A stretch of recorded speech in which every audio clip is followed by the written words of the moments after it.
Bonjour, bienvenue au domaine René Bouvier. Donc moi c'est Bernard Bouvier. René c'était mon père. Je suis la troisième génération à être vigneron sur le domaine. J'exploite 17 hectares sur une vingtaine d'appellations, sur Marsanais, Fissin, Gevrey-Chambertin et quelques pépites sur les grands crus et premiers crus. Donc là, nous goûtons un Gevrey-Chambertin, les Jeunes Rois 2014. Donc 2014, c'est une année assez typique de la Bourgogne. Pourquoi? Parce qu'on a un bel équilibre, les raisins n'étaient pas trop mûrs, et une belle acidité, une belle fraîcheur, et puis un beau fruit, on est vraiment sur le pinot. Donc c'est des vins à boire maintenant, mais qu'on peut garder aussi en cave. Voilà, c'est un vin qu'on peut boire maintenant. Il faut l'ouvrir si on peut 1 heure ou 2 avant. Et c'est un vin qui va se garder 10-15 ans sans problème minimum. Donc quelle est la typicité un petit peu de ce vin, les Jeunes Rois?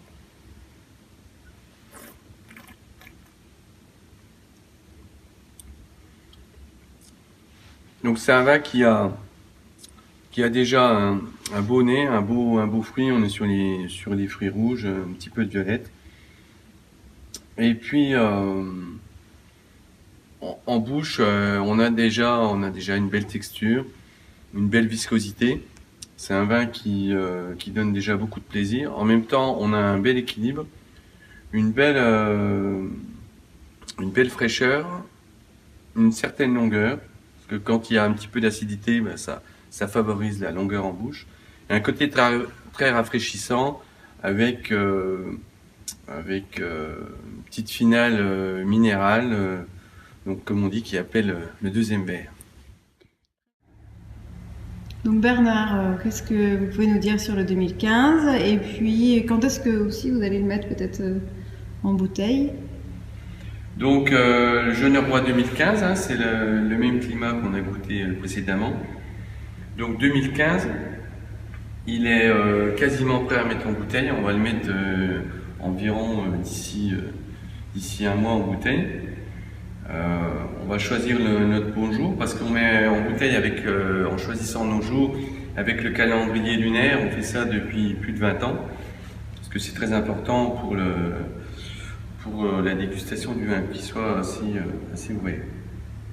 Donc qu'est-ce que vous pouvez nous dire sur Donc 2015, c'est bien sûr un grand millésime qui est très attendu.